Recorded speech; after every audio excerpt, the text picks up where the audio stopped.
This show is about a man who once showered rupees 93 lakhs on a night at a dance bar. He pulled off one of the biggest financial scams in India and went down in history as one of the greatest scam artists of India. You must have already come across Scam 2003, airing on Sony Liv. The show centers around Karim Lala Telgi, the mastermind of the 2003 stamp paper scam. Telecast a narco analysis tape of Abdul Karim Telgi, the main character in that.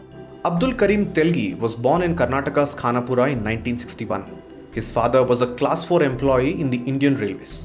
Telgi and two of his brothers started helping their mother pick fruits and sold them to passengers on boat trains that stopped at Khanapur railway station. After finishing his schooling, he graduated in commerce. His first job was as a sales executive at Felix India in Mumbai. After losing this job, Telgi worked as a manager at Kishan Guest House in Kolaba, Mumbai. With big dreams in his eyes and laziness at his heart, Telgi decided to leave India. He got a job in Saudi Arabia in 1986. However, due to lethargy, Telgi lost his job and returned to Mumbai after a few years. On his return, he started working as a travel agent in Mumbai and used to export manpower to Saudi Arabia. He also opened a company, Arabian Metro Travels, at New Marine Lines in Mumbai. However, he was not happy making small money with wide businesses.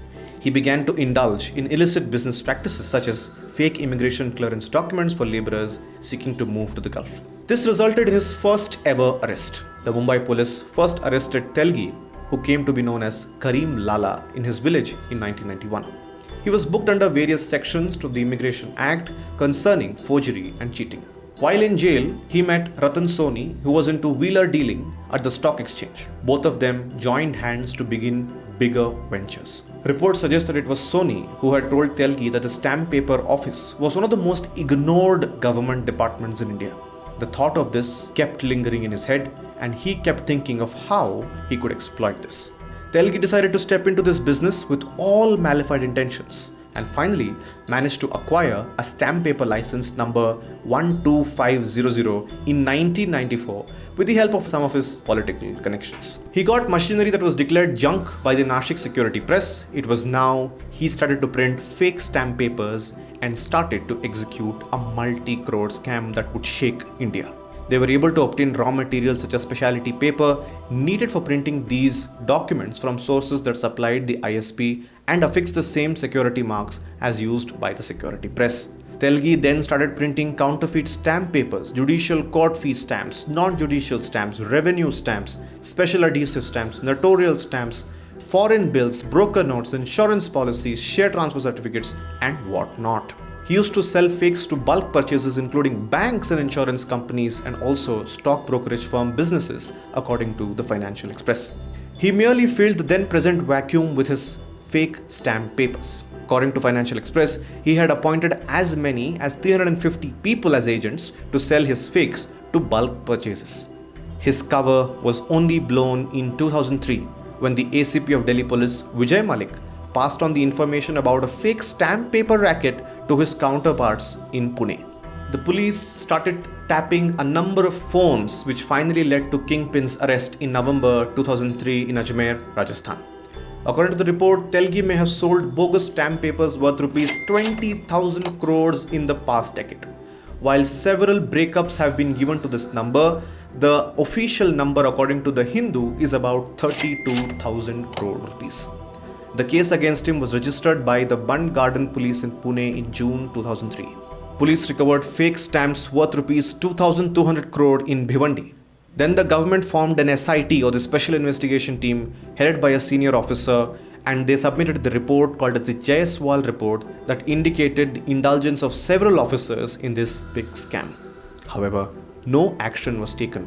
In 2005, Sub-Inspector Pratap Prabhakar Kakde, who was accused of not seizing the machine used for printing fake stamps and stamp papers, died under mysterious circumstances. The news spread like wildfire. The police arrested the medical officer and jail guards who were later acquitted due to lack of evidence. But Telgi was still under the limelight.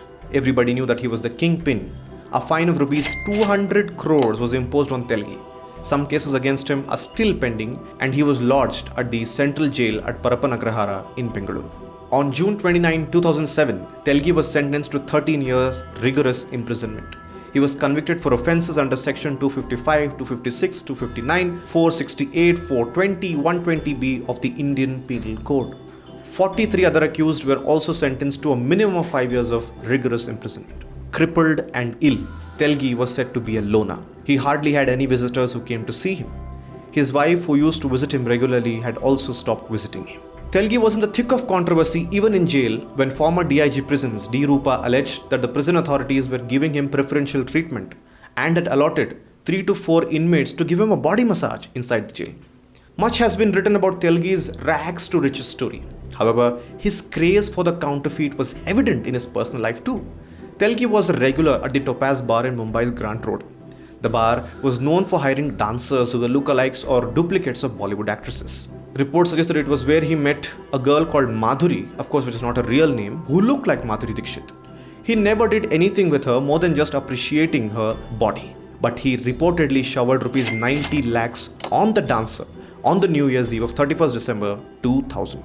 In the book Dangerous Minds, it is claimed that the dancer told a journalist that Karim Saab had an obsession for Bollywood and fantasized about sleeping with top actresses of the time. When he failed to gain success to the real Bollywood stars, he settled for the clones who were on display at various bars in Mumbai. Over time, it seemed that Telgi had a fetish for the fakes, from actresses to stamp papers. It was later surfaced that the man who used to make his ends meet by selling peanuts and fruits at the railway station had become the owner of 36 properties and more than 120 bank accounts in Mumbai, Delhi, Bengaluru, Chennai, and other cities. Telgi was also tested positive for HIV in 2002. In July 2005, Telgi openly claimed that powerful people who were scared of being exposed for their role in the multi-crore fake stamp paper case got him injected with the AIDS virus some 3 years ago. He added that he was also denied treatment for his ailments like AIDS and diabetes. Telgi, the convicted counterfeiter, was serving his term in the Parapan Agrahara Central Jail in Karnataka after being sentenced for 30 years of rigorous imprisonment. Died in October 2017. He was 56 years old. This is the original and the real story of Karim Lala Telgi, one of the biggest scam artists India has ever seen. If you like this content, hit the like button, subscribe to our channel, and of course, share this video with your friends so that they know what is this show about and what is his real story. Thanks for watching.